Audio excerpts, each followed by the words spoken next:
तव्हां सभिनी दोस्तनि खे द इंटेलेक्चुअल फोरम तरफ़ां आउं दिलि जे गहराइनि सां ख़ुशि आमदीद करियां थो। अॼु असांजो हीउ प्रोग्राम बोर्ड सताइलनि जी वकालत जे हवाले सां आहे त कीअं असां सोसाइटीअ खे मोटिवेट कयूं त हू पंहिंजे बोर्ड सताइल भाइरनि जी मदद करे सघनि। छो त अॼु 1.25 करोड़ सिंध जा माण्हू तमामु ॾुखी हालतुनि में आहिनि। उहे घरनि खां बेघर थियल आहिनि, उहे रोड जे किनारे ते बीठल आहिनि, उहे कैंपुनि में वेठल आहिनि, उहे स्कूलनि में वेठल आहिनि। उन जो को बि पुरसाने हाल कोन्हे। असां उन सिलसिले में तव्हां हिते सभिनी दोस्तनि खे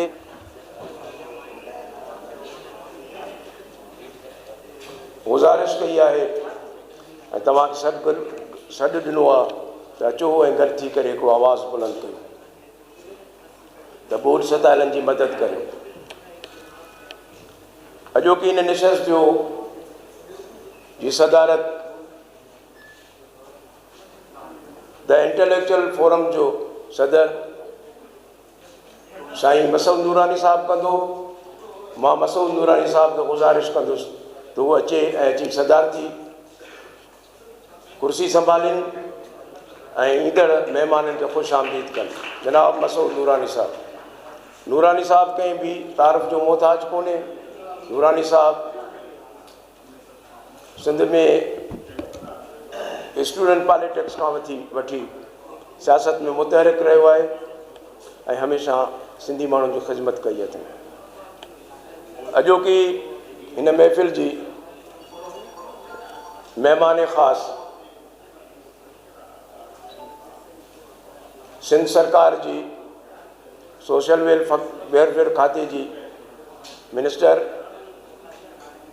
असांजी अती भेण महतरमा शेला रज़ा साहब आहे। महतरमा शेला रज़ा साहब भी शागिर्दी ज़माने खां वठी सहाफ़त में ऐं सिंध जे हक़नि जे लाइ जदोजहद में मसरूफ़ आहे। असांखे गुज़ारिश कंदासीं त उहे अचनि ऐं अची महिमान ख़ासि जे कुर्सीअ ते वेहनि। महतरमा शेला रज़ा साहिबा।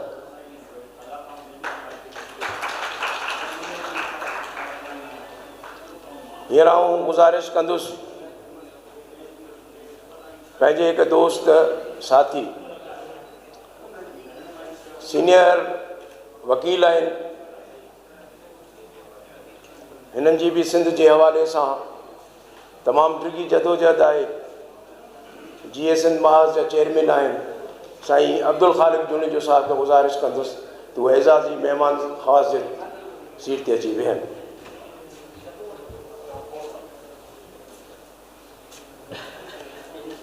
हींअर आउं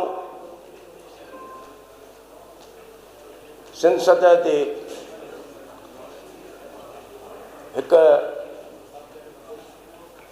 ताज़ा आवाज़ खे छॾाईंदुसि जेका सिंध में सियासत जे हवाले सां हिकिड़ो मुतहरिक किरदार बि आहे ऐं ख़ासि करे औरतुनि जे हक़नि जी ॻाल्हि हुजे या ग़रीब पोरियत माण्हुनि जे हक़नि जी ॻाल्हि हुजे, जमहूरी हक़नि जी ॻाल्हि हुजे, हुन पंहिंजो आवाज़ु बुलंद कयो आहे। ऐं अदी फ़िरोज़ा लाशारी साहिबा खे गुज़ारिश कंदुसि त उहे अचनि ऐं अची महिमान ख़ासि जे तौर ते अची करे असां सां जॉइन कनि। अदी फ़िरोज़ा लाशारी साहिबा जो तइल्लुक़ शहीद भुट्टो सां आहे। अदी खे असां दिलि जे गहराइनि सां ख़ुशि आमदीद चऊं था। हींअर आउं गुज़ारिश कंदुसि पंहिंजे उस्ताद ऐं सिंध इंटेलेक्चुअल फोरम जे सीनियर नाइब सदर साईं प्रोफेसर एजाज़ कुरैशी साहब खे त उहे अचनि ऐं अची स्टेज ते वेहनि। साईं एजाज़ कुरैशी साहब।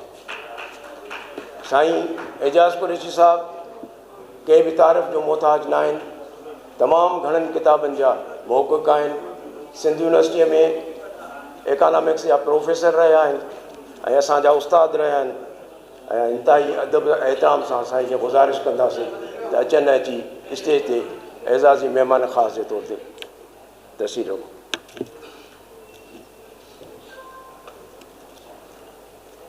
हींअर आऊं पंहिंजे के ॿिए दोस्त साथी जंहिंजो तअल्लुक़ बि पाकिस्तान पीपुल्स पार्टी सां आहे,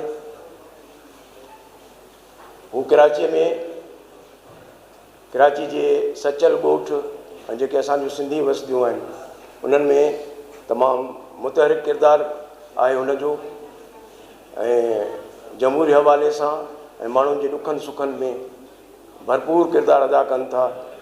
मां साईं मोलाबिस चंड साहिब खे गुज़ारिश कंदुसि त अचनि अची स्टेज ते वियो।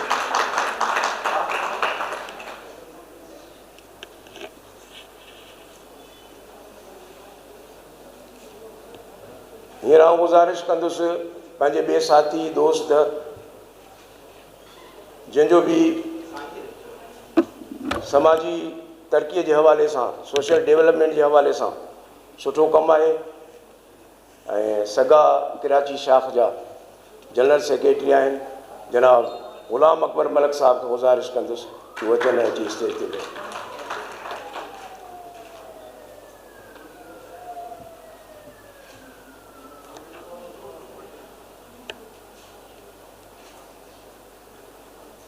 असां पंहिंजे हिन तक़रीब जी शुरूआत रब साईं जे मुक़दस नाव सां कंदासीं ऐं उन सिलसिले में आउं गुज़ारिश कंदुसि सिंध इंटेलेक्चुअल फोरम जे नायब सदर साईं असलम बलूच साहब खे त उहे अचनि ऐं अची तलावत कलाम पाक कनि, मुस्तफ़ीद थियनि कनि दोस्तनि खे। बिटाई साईं चयो हो त अवल वला अलीम आला आलिम जो धणी कादुर पंहिंजे कुदरत सी काइम आ क़दीम वाली वाहिद वहदहू राज़िक़ रब रहीम सो सारा है सचो धणी चई हमद हकीम जोड़ी पाण करीम जोड़ू जोड़ जान जो। साईं असलम बलूच साहब। अऊज़ु बिल्लाहि मिनश शैतानिर रजीम बिस्मिल्लाहिर रहमानिर रहीम हुवल्लाहुल्लज़ी ला इलाहा इल्ला हु आलिमुल ग़ैब व शहादह हुवर रहमानुर रहीम हुवल्लाहुल्लज़ी ला इलाहा इल्ला हु अल मलिकुल कुद्दूसुस सलामुल मुमिनुल मुहैमिनुल अज़ीज़ुल जब्बारुल मुतकब्बिर सुब्हानल्लाहि अम्मा युश्रिकून हुवल्लाहुल खालिकुल बारिउल मुसव्विरु लहुल अस्माउल हुस्ना युसब्बिहु लहु मा फिस समावाति वल अर्ज़ हुवल अज़ीज़ुल हकीम। सदक़ल्लाहुल अज़ीम आमीन। या अल्लाह, जो सिंध में अभी आफत आई हुई हैं, काफ़ी लोग जो हैं तकलीफ़ में हैं, बहुत सारे, आप उन पर रहम फरमा, हमारे ऊपर भी रहम फरमा। हम जितने भी ज़िम्मेवार हैं उनको अल्लाह ताला ने हिदायत दे और इन गरीबों की या इस मुल्क की या इस हमारे वतन की वो ईमानदारी से अपनी खिदमत करे। सदक़ल्लाहुल अज़ीम। मेहरबानी साईं असलम बलूच साहब। साथियों, दोस्तों, आज सैलाब की बात होगी, आज एहसास की बात होगी, इंसान की बात होगी, इंसानियत की बात होगी। मुझे आपको आज एक बच्चे की चीखों के बारे में बताना है। एक बूढ़ी माँ के आंसू दिखाने हैं मुझे चलते रोड किनारे, एक चारपाई चादर के बनाए साहिबा के नीचे, ज़मीन पे बैठे 4 बच्चों और उनकी माँ का दर्द सुनाना है, जिनको 15 दिन हो गए हैं अपने घर से बेघर हुए, सरकार की आमद की उम्मीद पे, मगर आज तक उनका कोई भी पुरसान हाल न हुआ। ये हर गांव गोठ की कहानी है, सिंध के हर शहर की कहानी है। आज मुझे आपको सैलाब के बारे में बताना है और इंसान के एहसास के बारे में बताना है। हाणे आउं गुज़ारिश कंदुसि पंहिंजे दोस्त ऐं साथी साईं ग़ुलाम अकबर मलक साहब खे त उहो अचनि ऐं अची पंहिंजो जेको आहे सो तव्हां सां पंहिंजा सेंटिमेंट्स ऐं पंहिंजी ॻाल्हि शेयर कनि। साईं ग़ुलाम अकबर मलक साहब। बिस्मिल्लाहिर्रहमानिर्रहीम। मैडम शैला साहब, प्रोफेसर एजाज कुरैशी साहब, मौला बख्शचंद साहब, चेयरमैन मसूद नूरानी साहब, खालिद बिन जुनून साहब, मैडम लाचारी यूनुस साहब ऐं आइडियन साहब, अस्सलाम वालेकुम। यूनुस महर साहब ने जिक्र किया है जो लोग तकलीफ़ में रहे हैं। मेरे पास इतने अल्फाज नहीं है कि मैं वो बयान कर सकूं, क्योंकि मेरा ख़ुद गांव जो है तबाह बर्बाद हो चुका है और सारे जो है वे लाइव स्टॉक और लोग बेघर हो गए हैं। उस पर हमारे और दोस्त सारे बातें करेंगे, लेकिन मैं कुछ टेक्निकल बातें करना चाहता हूँ। फ्लड के वजह से तो मैं शुरुआत करूँगा कि 2010 में फ्लड आया था। अब हम 2022 में चल रहे हैं। 2010 में जो फ्लड आई उसमें भी बड़े नुकसान हुए, लेकिन फिर भी हमने सबक नहीं सीखा, कोई सस्टेनेबल प्लानिंग नहीं कर सके जिसकी असल ज़रूरत थी। अगर उसी ज़माने में 8-10 साल में अगर हम उसके टेक्निकल मेयर्स और डेवलपमेंट ले लेते तो आज ये सूरत हाल नहीं होती, जो बिल्कुल दुख वाली तकलीफ़ है। और मेरे दिल में आँखों में आंसू आ रहे हैं। उससे भी हमने लेसन नहीं सीखा, हालांकि वो भी अल्लाह ताला की तरफ से था, कुछ पब्लिक की तरफ से, और अल्लाह ताला ने इंडिकेट किया था कि भाई अभी आगे के लिए आप डेवलपमेंट या जो भी करें, लेकिन अफसोस से वो नहीं कर सके। अब जो प्रेजेंट डिज़ास्टर की सिचुएशन है ये हमारे लिए आंखें खोलने के बराबर है। हमें अभी भी वक्त है कि आंखें खोलें और कुछ सोच विचार करें, कुछ हम अपने आवाम के लिए, अपने सिंध के लिए, बेहतरी के लिए सोच विचार करें। उसके लिए मेरी कुछ गुजारिशात हैं। मैडम साहब यहाँ बैठे हुए, सारे पढ़े लिखे दोस्त बैठे हुए हैं। मेरी गुजारिश है कि अब इतना नुकसान हो चुका है हमारे सिंध में, इतनी तबाही बर्बादी हो चुकी है, जिसके लिए हमें लॉन्ग टर्म प्लानिंग की ज़रूरत है। उसके लिए बेहतर ये है कि पब्लिक सेक्टर या इंटरनेशनल इदारे कंसल्टेंट्स हैं, उसे डिटेल एक सर्वे करवाई जाए, असेसमेंट होनी चाहिए बाकायदी ऐसा, और एक फिजिबिलिटी रिपोर्ट तैयार की जाए, देखा जाए कितना हमारा नुकसान हुआ है लाइव स्टॉक का, एग्रीकल्चर का, या जितने भी हमारे कंपोनेंट हैं, तो फिर हम असेसमेंट और बेहतरी रिहेबिलिटेशन कर सकते हैं, जिसमें हम ये चाहते हैं कि अब हमारे फिजिबिलिटी हो जाए या असेसमेंट हो जाए कि जो ज़रूरतमंद हैं और जो अफेक्टी हैं उनको ही फ़ायदा होना चाहिए, और ऐसी एक सस्टेनेबल प्लान होना चाहिए, सस्टेनेबल जो है काम होना चाहिए, जिसमें हमारे जो भी सेक्टर हैं जिसको हमें एड्रेस करना ज़रूरी है। उसके लिए एक हमें पायदार एक प्लान बनाना चाहिए, लॉन्ग टर्म प्रोग्राम बनाना चाहिए, जिसमें एक बड़ी मुसीबत आई हुई है, हमारे रूरल एरिया बिल्कुल तबाह बर्बाद हो गई है, और मुझे ये ख़तरा है कि कहीं ये हमारे लोग इतने भूख और बेहदाल हो के कहीं शहर में भी आके जो है उस पर मसाइल खड़े हो जाए और जितने तकलीफ़ में हैं, उसलिए हम सबको मिलके उनकी मदद करना चाहिए। हमें ऐसा सस्टेनेबल प्लान चाहना चाहिए जिसमें पॉवर्टी को भी एड्रेस करना चाहिए, गुर्बत को, जिसमें हमारी परमानेंट तरीके से गुर्बत ख़त्म होना चाहिए, और ऐसे प्रोग्राम होने चाहिए जो भूखा आदमी है अभी जिसको फूड नहीं है उसका एक परमानेंट बंदोबस्त किया जाए कि एक हमारा कोई भी बंदा सिंध में या शहर में जो भी है अफेक्टिव हुआ है वो भूखा ना होना चाहिए। उसके साथ हेल्थ के इशू हो रहे हैं, अभी आप देखें लोगों में मॉस्किटो और बहुत बीमारी हो रही है, इसके लिए भी हमें एक रिहेबिलिटेशन का बड़ा प्लान होना चाहिए हेल्थ के लिए भी।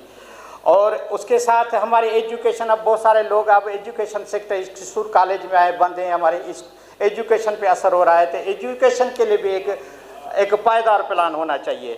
क्लीन वाटर और सैनिटरी एनर्जी, ये ज़रूरतें पड़ेंगी जो बिल्कुल ख़त्म हो चुकी है। उसके साथ हमें बड़ा काम जो है इंफ्रास्ट्रक्चर है, लोगों को कोई घर नहीं है, रहने के लिए कोई चीज़ नहीं है, इसके लिए भी हमें सोचना चाहिए। और हुकूमत वक्त को और जो ताकतवर हस्ती हैं उनको हम करते हैं, गुजारिश करते हैं कि इस तरफ से जो है ध्यान दिया जाए। और रिड्यूस इनइक्वलिटी, ये जो नाहमवारी है इसको ख़त्म करने की कोशिश की जाए कि जैसे हर हमारे आदमी को जो है, इंसान को जो है फ़ायदा हो सके। उसके साथ अब लोग जो है बेघर हो गए हैं, एम्प्लॉयमेंट का इशू है, बेरोज़गार लोग हैं, इसके लिए अभी हमें सोचना चाहिए। एम्प्लॉयमेंट के लिए लाइव स्टॉक है, जैसे लोगों को जिसे हम दुख कम कर सकें। हमारे रूरल एरिया का ज़्यादातर गुजर एग्रीकल्चर और लाइव स्टॉक पे वो तबाह बर्बाद हो चुका है कि इस सस्टेनेबल प्लान प्रोग्राम ऐसा होना चाहिए। फिर शेल्टर और हाउसिंग है, इसमें होना चाहिए। और मैं टेक्निकल बातें कर रहा हूँ और कोशिश कर रहा हूँ कि मैं 2-3 मिनट में समय कर रहा हूँ। और ऐसा एक इम्प्लीमेंटेशन प्लान होना चाहिए जिसमें ट्रांसपेरेंट हो, अकाउंटेबिलिटी हो और बेहतरी हो, ओरिएंटेड हो और अच्छे टारगेट और अचीवमेंट हमारे को हो जाए। उसमें गुजारिश ये है कि आपके यहाँ प्लानिंग एंड डिपार्टमेंट है, वो कोऑर्डिनेशन करता है, डेवलपमेंट का कस्टोडियन है, आपके पास सिंध ब्यूरो ऑफ स्टैटिस्टिक्स है, इस इदारों के एक्सपर्टीज लें और फॉरेन इंटरनेशनल कंसल्टेंट लें, उनको इन्वॉल्व करें, उनसे आप सर्वे करें। हमारे बहुत सारे NGOs हैं, बहुत सारे ऐसे एक्सपर्ट हैं, प्रोफेसर्स हैं, एकेडमिया है, उनको इन्वॉल्व करें जो आपके पास हकीकत और सही फिगर्स आनी चाहिए। NGOs है, सोशल एक्टिविटीज़ है, उनको इन्वॉल्व करेंगे तो इंशाल्लाह ताला अच्छे रिजल्ट आ जाएंगे। मैं आपको ये बता रहा हूँ, मैं चाइना गया हूँ, थाईलैंड गया हूँ, जापान गए हैं, मुझे हैरत होती है वहाँ बारिश हो 2 मिनट के बाद देखें तो सफाई लगी हुई है। होटल में सुबह में जाएं, रात में जाएं, दिल ही नहीं कहता कि वहाँ से उठें और यहाँ आएँ। यहाँ की बुरी हालत है, लोग बहुत परेशान हैं। तो इन इशू को एड्रेस करने की ज़रूरत है। और दूसरी बात ये है कि ऐसा एक फोरम होना चाहिए जो बिल्कुल एक मॉनिटरिंग करे, एडवाइजरी बोर्ड हो और बेहतर काम हो, अच्छे तरीके से हमारी पायदारी काम हो और हमारे सिस्टम को बेहतर करने की ज़रूरत है, जिसमें पॉलिसीज़ बेहतर नमूने हों, जो हमारे स्ट्रक्चर है उसको रीस्ट्रक्चरिंग की ज़रूरत है गवर्नमेंट सेक्टर में जो भी है। मैं डिटेल में नहीं जाता, लेकिन अब देखे जाएंगे कि एक फ़ाइल को 10 आदमी देखते हैं, जो 2 मिनट का काम है, ये क्लर्क से लेकर सेक्रेटरी तक, इसको यह गवर्नमेंट की पॉलिसी देखें। लेकिन मैं एक और बात बता दूं कि यहाँ पैसे की कोई कमी नहीं है, पैसा हमारे पास है। मैं अभी यहाँ बता देता हूँ कि पैसा कहाँ रखा हुआ है। इस प्रोग्राम को हम मीट कर सकते हैं, विल पावर होना चाहिए, होप होना चाहिए। 6 महीने के अंदर ये सारे लोग सेटल हो सकते हैं। मैं आपको बता देता हूँ कि ये पैसा कहाँ से आएगा, हमारे पास पैसा रखा हुआ है, सिर्फ उसको हिम्मत करके इस्तेमाल करना है। अब आप देखें हमारे पास इस टाइम पे ऑनगोइंग आपकी डेवलपमेंट स्कीम जो है 2506 हैं, इसकी टोटल कास्ट 25314,629 बिलियन रखे हुए हैं पैसे। ये ऑनगोइंग स्कीम की बता रहा हूँ मैं आपको आपको। उसके साथ जनाब देखिए आपके पास न्यू स्कीम है, न्यू स्कीम जो है आपके पास हैं 1652, उसके रखे हैं 79081999, यानी आपके पास 423,633,13 बिलियन पैसे रखे हुए हैं। अब आप देखें गवर्नमेंट ने फीस कर चुके हैं आपके न्यू जो स्कीमें हैं उसके पैसे, उसके साथ आपके पास पैसे जनाब रखे हुए हैं डिस्ट्रिक्ट गवर्नमेंट में 3000 बिलियन रखे हुए हैं। अब आप बताओ 30,000 बिलियन रखे हुए हैं डिस्ट्रिक्ट गवर्नमेंट में। मैं तो नहीं समझता कि वो अभी खर्च हुआ, वो पैसे रखे हुए। मेरी गुजारिश ये है कि ये जो ऑनगोइंग स्कीम है अभी नई PC1 बनी हुई है, नई प्रोसेस हैं, अभी इतनी रिलीजेस भी 10-15 हज़ार होंगे, तो ये इतने जो पैसे हमारे पास हज़ारों बिलियन रखे हुए हैं, मेरी गुजारिश ये है कि ये पैसे सारे गवर्नमेंट को डाइवर्ट करना चाहिए रिहेबिलिटेशन के लिए, जिसमें ये सस्टेनेबल रिहेबिलिटेशन हमारे हो जाएगी और हमारे लोगों को कुछ रिलीफ मिलेगा। एक और फंड है, ये मैं सिर्फ डेवलपमेंट की बात कर रहा हूँ, फॉरेन की है, IMF की है या नॉन डेवलपमेंट, उसके मैं नहीं जा रहा हूँ। दूसरा एक फंड होता है ब्लॉक अलोकेशन, वो CM साहब के इख्तियार में होता है, वो पैसे रखे होते हैं, जब भी कोई इमरजेंसी होती है उसको इस्तेमाल किया जाए, तो वो भी बिलियन रुपीज़ में रखे हुए हैं। पैसा हमारे पास है, सिर्फ विल पावर होना चाहिए कि और इसको कैसे यूटिलाइज करना चाहिए। तो मेरी गुजारिश ये है कि यहाँ हाई पावर की एक बॉडी बनाई जाए, एक फोरम बनाया जाए, असेसमेंट करे, उसमें वकील हजरात हों, प्रोफेसर्स हों, एनजीओज हों, सोशल एक्टिविस्ट हो। मैं आपको अपने टिप के तरफ से हम फ्री में सर्विस देना चाहते हैं। हमारे सिंध ग्रेजुएट एसोसिएशन के 165 जो है ऑफिस हैं, बड़े वॉलंटियर हैं, हम आपको सर्विस देना चाहते हैं, हमसे काम लें। हम हर तरह से गवर्नमेंट से जो है मदद करना चाहते हैं, लेकिन गवर्नमेंट कोशिश करे कि जो पब्लिक सेक्टर में अच्छे बेहतरीन लोग हों उनको इन्वॉल्व करे और उनसे काम लें। एक्सपर्ट लोग, प्रोफेशनल लोगों को आप मेहरबानी करें इज्जत दें। ये क्लर्की वाला काम नहीं चाहिए, प्रोफेशनल को इन्वॉल्व करेंगे, मुख्तसर और सच्चे लोगों को करेंगे, ये सिंध आबाद होगी। Thank you very much. Malik साहब काफ़ी अरब रुपया ॻोल्हे लधा आहिनि सिंध सरकार जा।